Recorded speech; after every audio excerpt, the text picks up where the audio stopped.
Okay, well, let's get started.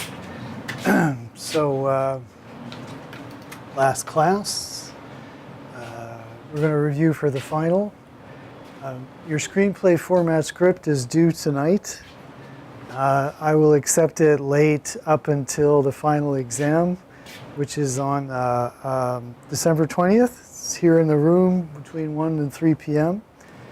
So after the exam, I don't accept any late work at all. So just a warning about that. Let's see, what else have we got going here? Within the course modules, you'll find the final exam review that we're working at today. The final exam itself will be taken here in class on paper. There is a little item here. The final exam is worth 50 points out of 500, so it's a 10% value for the entire class. There are 50 questions on the final. It's all multiple choice or true false. It's based on textbooks chapters 6, 9, 12, and there's also PowerPoints linked below here. So we can look through all of those and just talk about what is specifically worth knowing for the exam.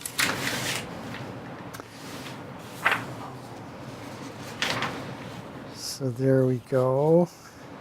So, I'd be happy to pick it up from chapter 6, but we've been working on screenwriting and story structure and stuff. So let's go off of PowerPoints to start off with, and we'll just make sure that these files are all linked and everything. So we can see that. Well, let's just open it up this way. So here we go. Just see if there's any questions in chat while we're waiting. Ready? PowerPoint, how you doing? Okay. Slideshow from the start. Okay.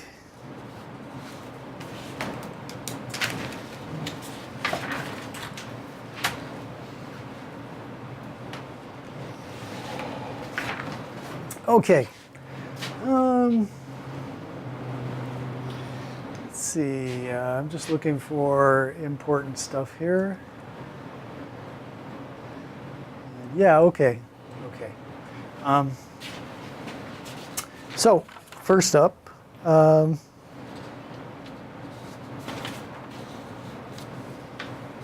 are questions here as well.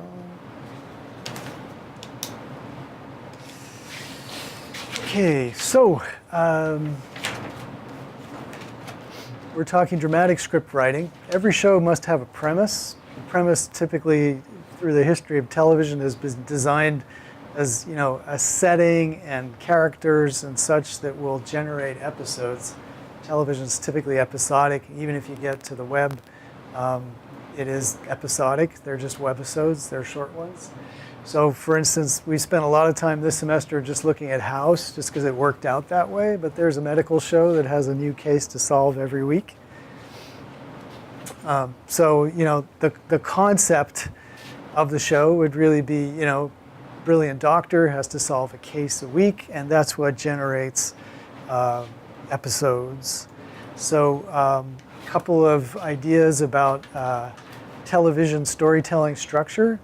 You have your episodic shows, and House is a great example where a story wraps up at the end of each episode. So within an hour, House solves a case. Usually people live. It's all over. Next week, it starts again from the same place, versus a serial structure, which is a story that is told on an ongoing basis. So soap operas would have been an example of this, but many premium dramas like Game of Thrones and Breaking Bad and such are also serial structure shows where you're following a story that unfolds over many episodes. So they call that a serial structure. It's one thing after another. Okay.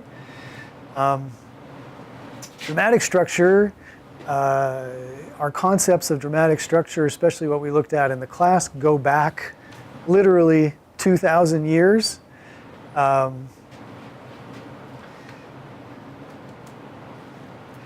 So the original structure as posited by Aristotle had 3 acts. In television now, because of commercial breaks and such, you typically have four acts now. In television, you'll often have what's called an A story and a B story. So, for instance, in an episode of House, you're going to have the case of the week, which will be your A story. And your B story is a secondary story that happens often between supporting characters. And so a B story might be romance between the interns or something like that. So even as they solve the case of the week, there's a B story, a secondary story, often with secondary characters, which deal with, other stuff that goes on. And sometimes the B story intersects with the A story, sometimes it doesn't. So that's the notion of an A story and a B story. So in Aristotle's formulation, in Act 1, we meet the characters, set up the problem. In Acts 2 and 3, the problem continues. Another name for a B story is a subplot. Yeah. But in the business, they typically call them A stories and B stories. Acts 2, if you're talking dramatic structure for Aristotle, or Act 3 for television shows, they typically end with the ultimate crisis. And in your final act, a lot of important things happen here. The problem usually builds to a head. There is, an ultimate setback, and the problem is solved. And which brings about what they call the denouement or the resolution. So the denouement or resolution, which brings the story back to a point of resolution. Problem solved. We go back to the usual thing that's going on in the hospital or whatever, ready for another episode of House. So that's typically this dramatic rising structure. Things get worse and worse. There's a climax, and then here they call it the denouement. As the action subsides, the stress goes down, and we all get back to normal. One very useful document, which is used in the industry as well, is called a beat sheet. So the beat sheet breaks down scene by scene the basic dramatic action and creates a quick summary of it. So these are all the things that are going to happen. They would be written into a beat sheet. The beat sheet may even have a scene setting and a little bit of dialogue or something in there, just enough. Like usually it's like one line, just tells you like what's going on in the story. So often the beat sheet will be written up as a kind of an outline before the actual scripting goes on with full dialogue and formatting and everything that we saw there. So beat sheet is an important kind of summary document. It has the action of all the scenes, and it also will say, what happens. This scene advances the B story, where intern A asks intern B for a date or something like that. So that's basically it. Okay, cool. Anything else in here? Nope, that's the end of that one. As you can see, these are mercifully short. So let's check out more about screenwriting here. What else did we want to look at? We did all of this kind of very quickly because we lost a couple of classes to the smoke. But TV dialogue, yeah. I'd say all we need to know about dialogue, really, let's not dip too, bringing up dialogue. I mean, this is the main point I'd like you to remember for the exam, basically. TV dialogue does not sound good in extremely long speeches. Typically, writers will break it up and have short snippets of dialogue that ping pong back and forth. So this works a lot better for television editing and drama. On stage, very long soliloquies and stuff would be normal. But in TV, short snippets of dialogue, ping-ponging back and forth, that typically works better. So that's what we see. Long speeches, probably out. All right, so that's all we need to know from that one, I think. Back we go. PSAs, news formats and stuff. Well, let's head back to the beginning now, because that stuff I've completely forgotten about. So let's start from the beginning. So of course, all of this material is available to you as you saw. So you guys can keep on playing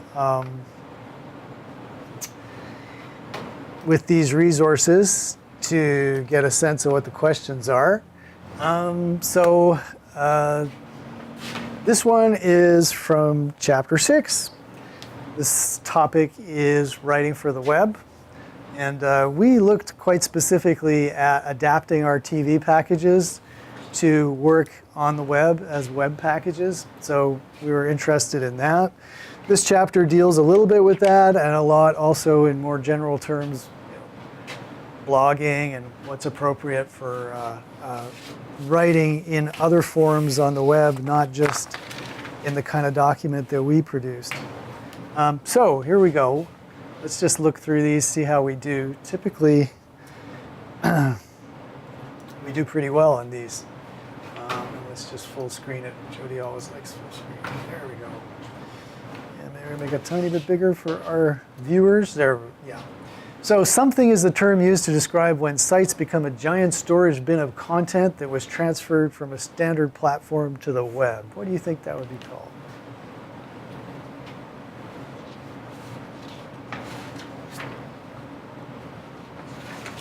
Any ideas? Well, this one's called shovelware. So shovelware is when you basically take your TV package, let's say, and just, throw the script up onto the website as though that was going to lead to a satisfying web reading experience, which it won't.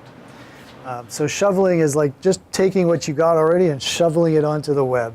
Not very, not a good strategy. It's just not going to lead to satisfying writing. So something else, websites become something when they fail to provide additional content on a regular basis. What would that be? D. D, we got D, we're calling D. And yes, absolutely. So readers go to the web expecting to see the very latest information. Very quickly, if they don't see it, they will, think that your website is not reliable or. Blogs can help you inform readers as well as help you get information from the readers, help you vent about your feelings, help you ask for money, help you distract people from the real issues. What do we say? I hear Chow's whispering A. Let's go for it. Yes, absolutely. Help you get information from the readers as well. So, yeah. There are Talking Points Memo is an excellent political blog that back in the day used to break news and often get really politically savvy readers writing in with information. Next up, something impacts, examine the severity of the impact. Okay, so we're talking about newsworthiness and what works well on the web in terms of topics and selecting topics.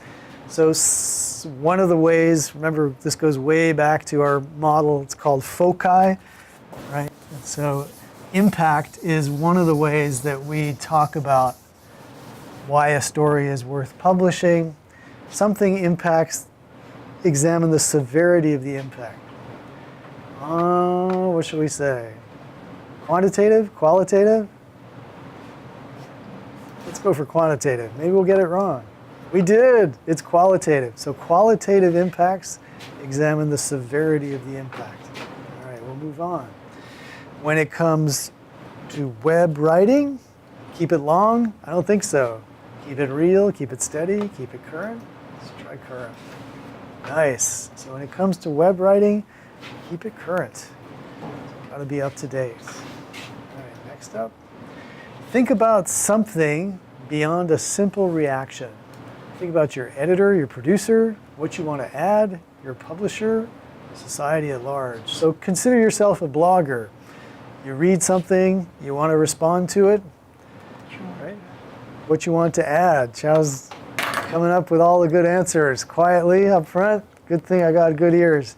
So what you want to add, absolutely. So there's the idea that people are not going to spend a lot of time on your blog if you're just, sounding off about,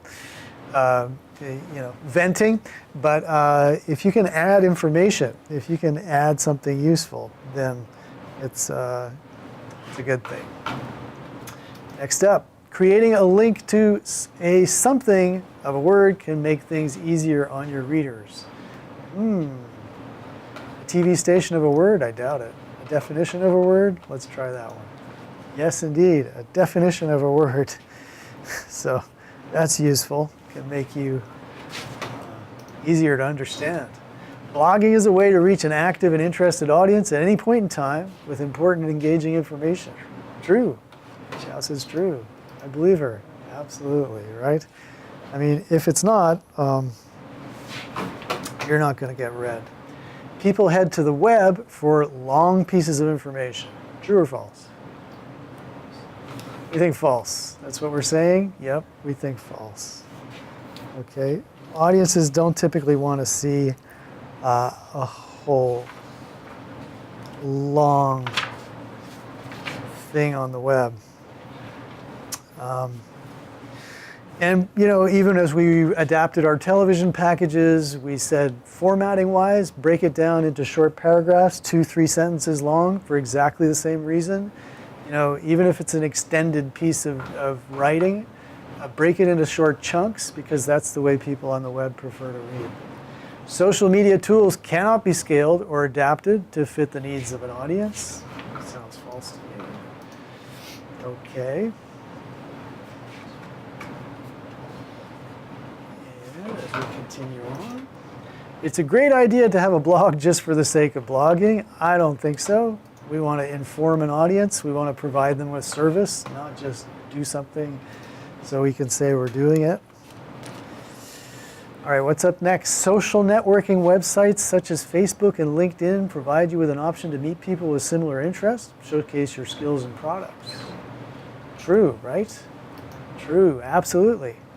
So, graduate of our program, working very successfully with a community startup right now is George Koster. I don't know if you guys know George, but he came to visit one of our classes last semester.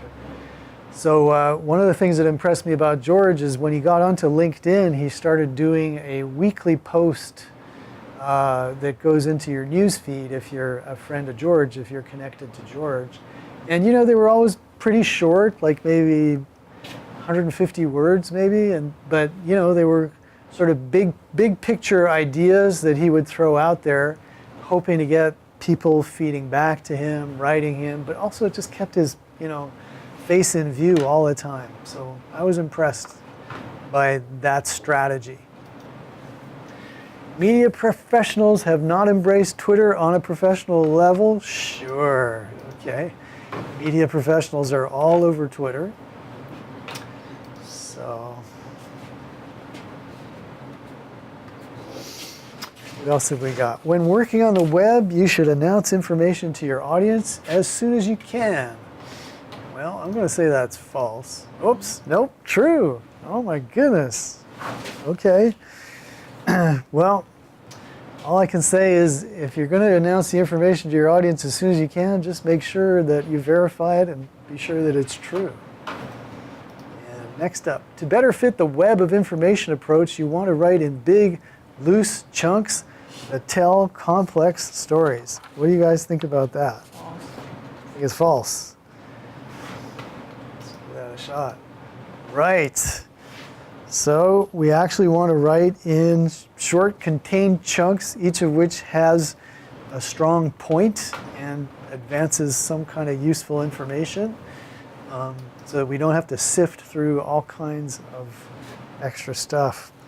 All right, so that's the practice web quiz.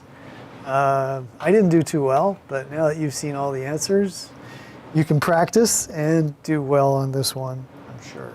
Okay, so that was the Chapter 6, Writing for the Web quiz. Okay, Chapter 6, Writing for the Web. All righty. What's up next? Chapter 9. Let's go for immediate feedback again. So this chapter was containing general information about print style. So we looked into this again in support of our assignment that we did, which was to adapt our television package to work on the web. So although writing for the web has its particularities, such as the need to serve the audience, to advance our knowledge through the web of information, and so on and so forth, there's also a lot about it which resembles print writing, at least print journalism. So in this case, we're looking at more general ideas about writing for print. Print style writing requires you to write in some kind of paragraphs than you are used to. Grammatically, the clue is shorter. So as we said when we were adapting our TV package, keep your paragraphs to 2-3 sentences maybe. It's very common to set a quote off in a paragraph by itself so that it's easy to identify the quotes when they come from the rest of the story, the paraphrasing that you do. In writing for news publications, you strive to demonstrate what? Relativity, subjectivity, objectivity, demographics. I heard objectivity mumbled there, absolutely. So we are trying to make sure that people believe what we say, and we want to separate our opinions from the communication of facts. So we're trying for objectivity. It's not always possible. One reason reporters conduct interviews is to define their sources, create mood, define their facts, to gather quotes from their sources. That sounds good, doesn't it? Yeah, so we like to gather quotes. These quotes can also add color or flavor to your story. Indirect quotes, direct quotes, personality traits, partial quotes.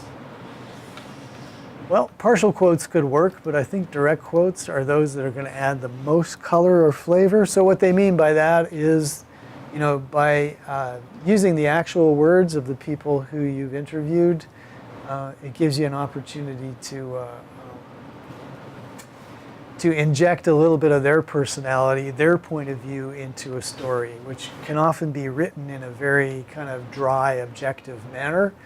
But those quotes can put in the subjectivity of the people who are making news. So they're very important just for keeping stuff interesting. When the information is vital, but the statements your source make don't merit a word-for-word recounting, consider using indirect quotes, I would say. Yeah. And so this is another way of saying paraphrase. So we interview people for quotes. We also interview them for important information. And when the information is necessary, but there's nothing very flavorful or colorful about the quotes themselves, go ahead, paraphrase. You can usually say it more effectively. It is also a good idea to use something when people are using ordinary speech. So partial quotes, maybe? Nope, no, paraphrase. Okay, well, let's call it paraphrase. All right, once again, I fail.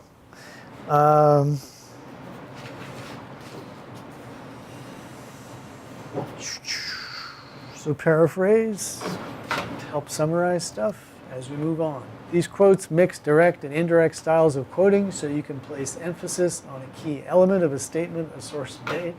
All right, so here we go. This, indirect, partial. Let's go partial. Yes, partial quotes. So a mix of direct quoting and paraphrasing can help you kind of stitch together things that were said a little bit apart, make it more compact. The preferred verb of attribution is believed. What do you guys think about that? Is there a better word to attribute a statement to a person that will come up in your story? Okay, well, definitely not believed.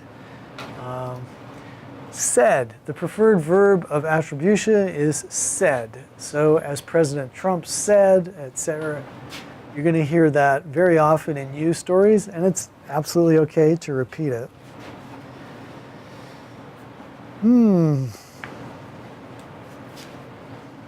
Okay. The lead of the expanded inverted pyramid story should continue to be a single sentence, 25 to 35 words, that captures as much of the 5 W's and 1 H as possible. I'm going to say true. Okay, so we know that in terms of structure, inverted pyramid is a typical print structure where we get the most important information at the top of the pyramid, the least at the bottom of the pyramid, which allows easy editing to remove the least important information. And in this type of lead, which in broadcasting is often called a summary lead, you try to get as many as the 5 W's in there as possible, so that you got the important information up front. The last paragraph is where you decide how best to move your readers from the lead into the rest of the story. Exactly what we mean by last paragraph. Yeah, so the last paragraph down here is where we would be providing detail, which is not essential to our understanding of the story, in which case cutting it off would not be a big loss. So that's it. I believe the second paragraph would sometimes at least be where you decide how best to move your readers into the rest of the story. Depends on the type of lead. In most cases, you will find that you need to create a structure that pairs indirect and direct quotes to tell your story. Let's call that true. Yeah, we definitely saw this in writing our broadcast stories, in the sense that we really got into a structure of, we'll have you write the lead, which is probably a paraphrase of, important information. And then we have, a soundbite, and then more paraphrase, and then another soundbite, and so on and so forth. So we typically worked in that structure. When we did adapt it to stand alone on the web, these became quotes. And so these would be direct quotes.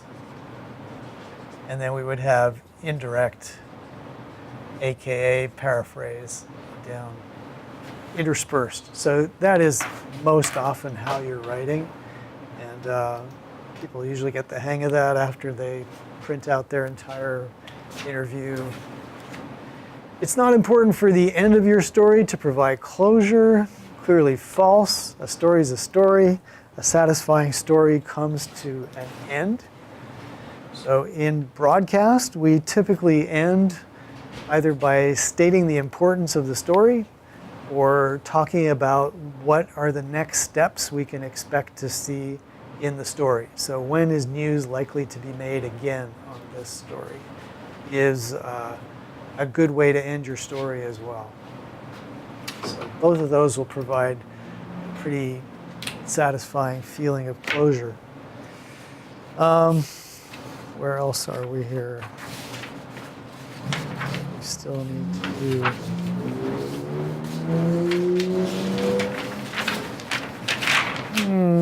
Okay, in the field of media, we ignore rarities and avoid reporting on elements that make them different from everyday occurrences. That's false. We like novelty. We like things that are out of the ordinary. Direct quotes are also referred to as paraphrase. That's false too. Direct quote is not that. So we did okay. 93%. Okay. Let's see where we're at now. Moving on to the chapter on advertising. Let's go with this. Chapter 12. Go for immediate feedback again. Okay.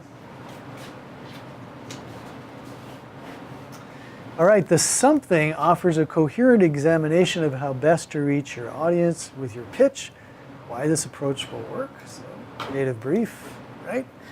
So we wrote one of those where we had objectives, support, and we also had tone or brand. So the whole idea was to explain why this was a good way to reach your audience. The key steps you need to take as you start to shape your message include all of the following. Plan first, then write. Oh, accept. Oh, we're looking for the thing that doesn't work. So plan first, then write. Determine your audience. Present an option for action. One ad, many ideas. That sounds kind of ridiculous. And so that was the odd person out. Hi, Ron. But typically you want to make a plan before you write. You're writing for a particular audience, so the way you write is going to be determined by your audience. Present an option for action. Give people something to do at the end of your PSA. Okay.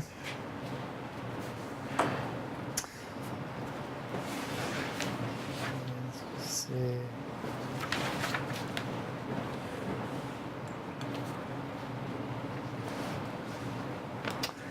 The something is an organized format that allows you to put your ideas before other members of your agency, your boss, and eventually your client. Oh, that sounds like a creative brief again. It is. Okay, so seems like they got duplicate questions in here or something. Anyway, that one's important. An advertisement should persuade people to enact a behavior that will benefit both the consumer and the advertiser. Hey, I remember running through this like a while back. Didn't we do that last week? Probably. You're right. Hey, Evans is working. Yep, definitely. Okay, well, this will be the review of the review then. The something which oversees much of the advertising law in this country has placed a premium on the importance of prohibiting unfair or deceptive acts or practices. Which one would it be? FTC. FTC. Thank you, Ron. I think you'll do well on this. Absolutely. So they're in charge of overseeing advertisements. The something of the advertisement is key to understanding how it will attempt to persuade you and the underlying values associated with those attempts. Source. Source. All right.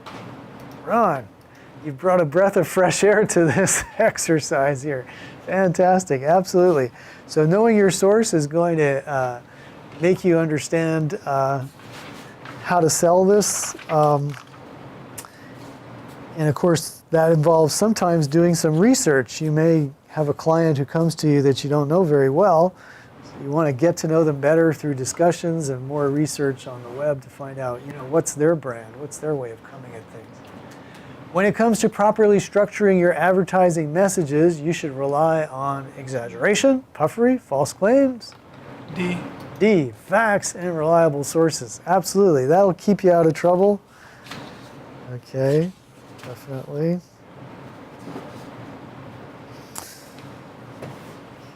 Okay, and as we move along, an advertisement should persuade people to enact a behavior that will benefit both the consumer and the advertiser. Ooh, there's another duplicate, right? So it's supposed to be good for everybody. The tone or brand is the brief statement as to how you plan to give people the information in an acceptable fashion. True or false? True. Okay. Yes, indeed.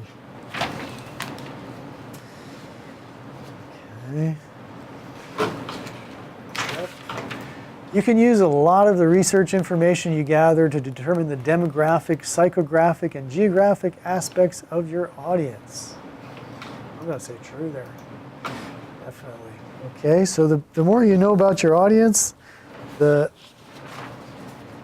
more confident you can feel that you are crafting something which is appropriate for your target audience. Because not every message is going to work for every audience. Okay.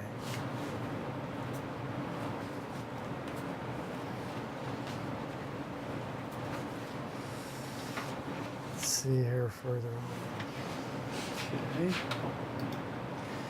One way to better approach your audience is to conceptualize its members in a way that makes them more real for you. True, false? True. True. Love it. Right? This is where I told you the story about going to visit my friend who's in marketing for Wells Fargo, and they had like on the wall all these kind of portraits of their sort of imagined clients, some old people, some young people with kids. It was all in order to make them feel more real. Ads are meant to direct action, whether the action is immediate or delayed. Of course, we want them to do something, right? So ads are definitely made to direct action. Okay.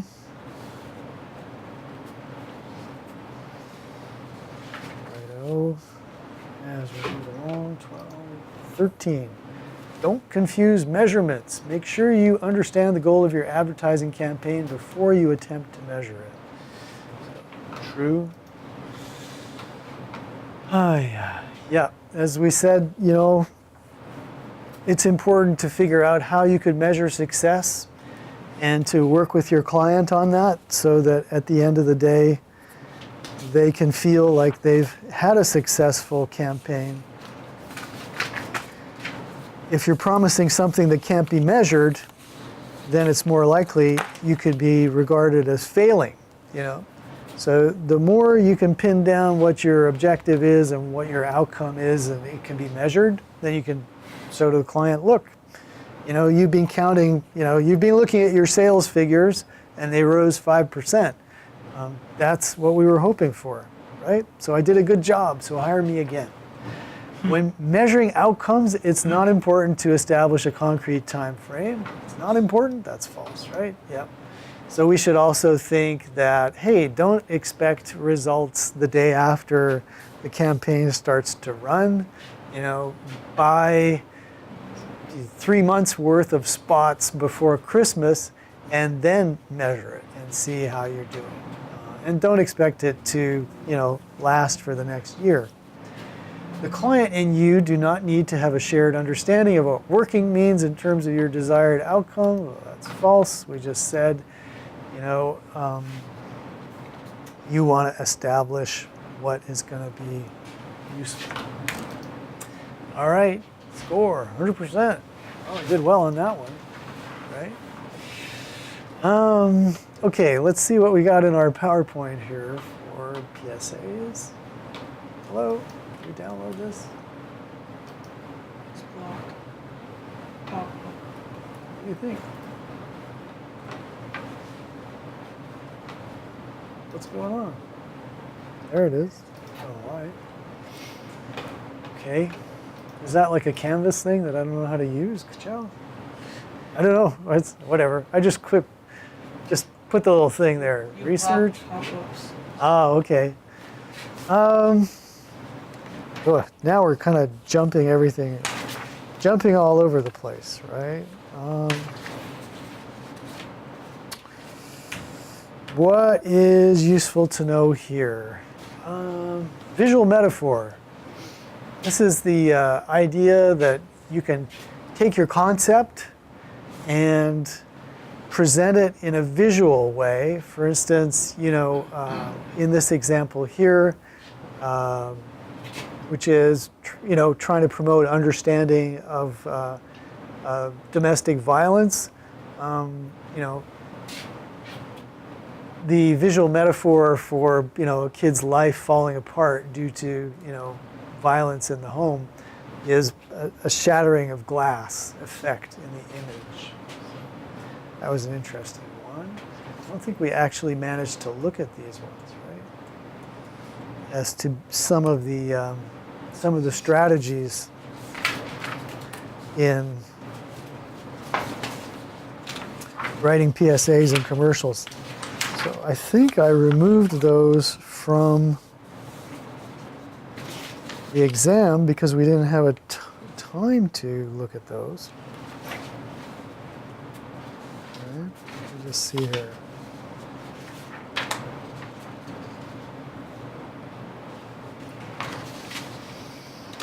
Okay, let's see here. So nothing to do more with that. Let's look at news formats.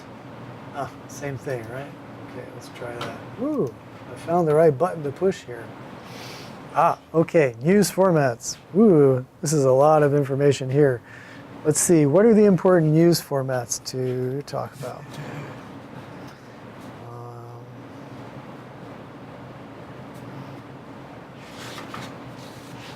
Let's see here.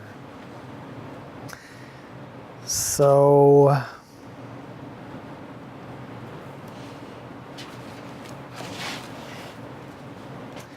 what type? So we've got these different news story types. So this is what I'm focusing in on here. This is the information we want.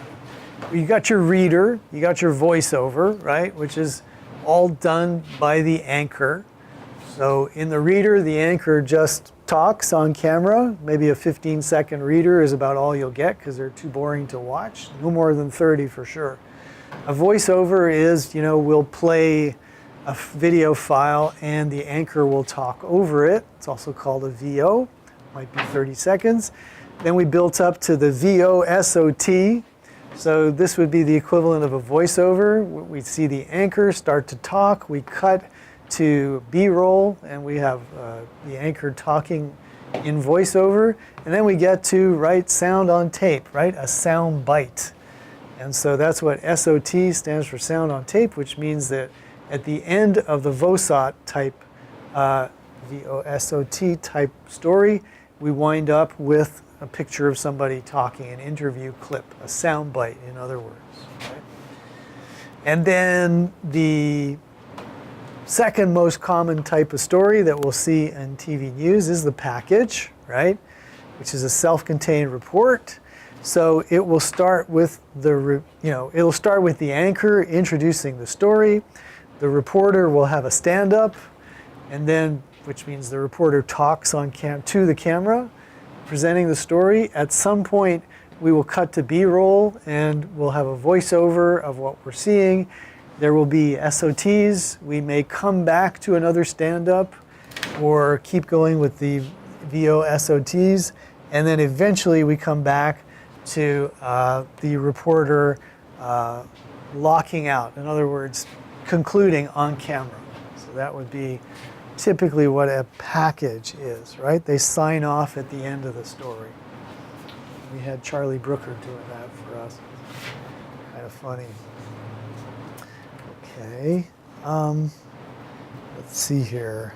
What else have we got in this?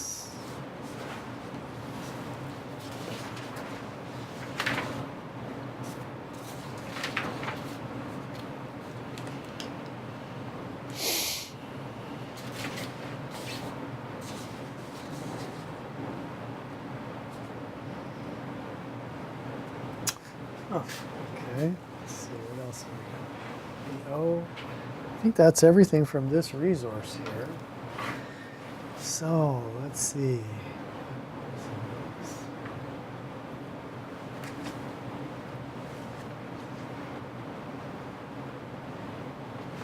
Okay, well, there's just a few more topics. Let me just see what we covered. Just about everything.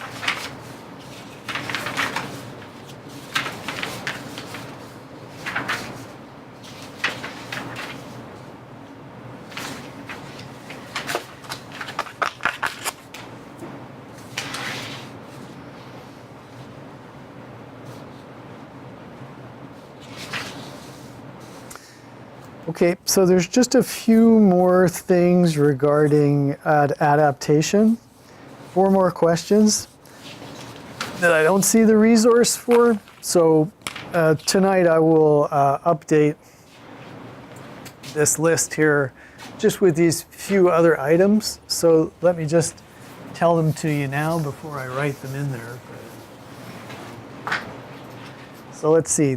These all have to do with, writing for the web, but adapting, as we did, adapting TV package scripts and stuff for the web. So the first thing, when you are going, like adapting package to the web, the first thing you want to do is turn your SOTs, turn them into quotes, right? You want to fix your grammar, because when you're writing for broadcast, it's very conversational. You can write with sentence fragments and stuff like that. But when you're writing for the web, you're going to want to have grammatically correct sentences. And then you're going to want to remove, so I'm going to put here, remove direct reference to video. Because in your television package, you're very often going to allow your video to advance the story, to show people stuff, and you will have written your VOs in order to work well with the video. But once people no longer see the video when you adapt it to a written form, and so you kind of have to fill that in. So you want to remove direct reference to video, right? And instead adapt it that way. So this is one thing we need to know. So let's say A, B, and C, 3 steps to adapting a package to the web. So you're basically changing a television script into something that would work as a web story there. We talked about web headlines.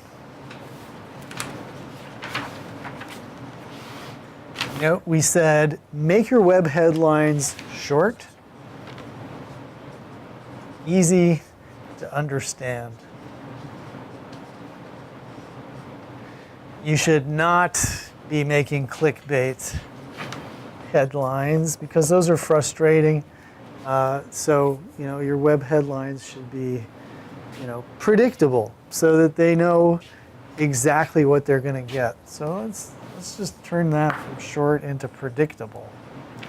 If it says you're going to learn more about teen suicide statistics, then put it there, so that people understand what it is. Because they're usually, readers of the web, as we saw in those eye tracking studies, about half of your readers are going to read the thing from beginning to end, but the other half are going to jump into subheadings, just going to go looking for the extra information that they want in different parts of the story.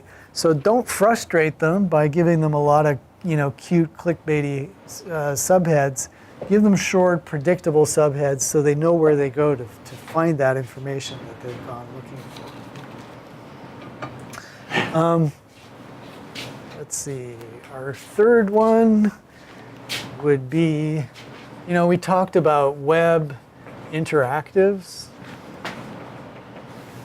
And so, we talked about some interesting web interactives were a timeline.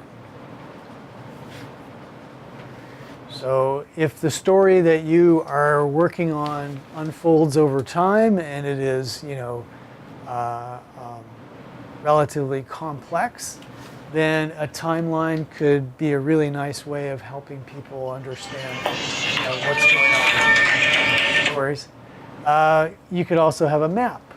Interactive map is also a pretty interesting web feature. So you could just click on a locale and see, what's located at that intersection or whatever. So those are a couple of good web interactives, And again, a map might be useful if, your story unfolds in different locations in San Francisco, the crazy old guy running down pedestrians started, at 14th and Mission, and then, drove down to South Van Ness and killed 2 more people and blah, blah, blah. So a map would be, very appropriate for something where you're telling a complex geographic story.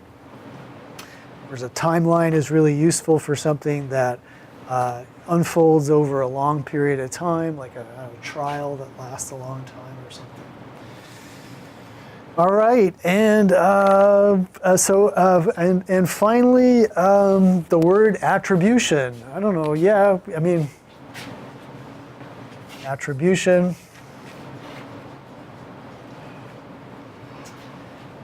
Which is our fancy word for, saying who said what, basically. So whenever we give information, we should name the source, attribute it. When we have a quote, we also want to attribute the quote. So it was Captain Azuelo of the Tucson PD, we had to attribute where that information was coming from. So in both cases, you would want to, attribute your source. And this is also academically, it's a good way to avoid plagiarism, to avoid accusations of plagiarism anyway. Because basically what you're saying is, no, this is where I learned this information. So for instance, in our web package, we did draw on secondary sources for information. And that was fine as long as we attributed where that information came from. The New York Times reported that blah, blah, blah. So if we don't attribute, we're making the claim that we actually are supplying that information ourselves. And we're responsible for how accurate that information is. All right, so I have been through the exam with you, and that is the information for every single question. All right, so we're done. We're ready. Good luck on it. And as we go, what is our date? Right? Home. Come home. Open up. Thanks, Chow.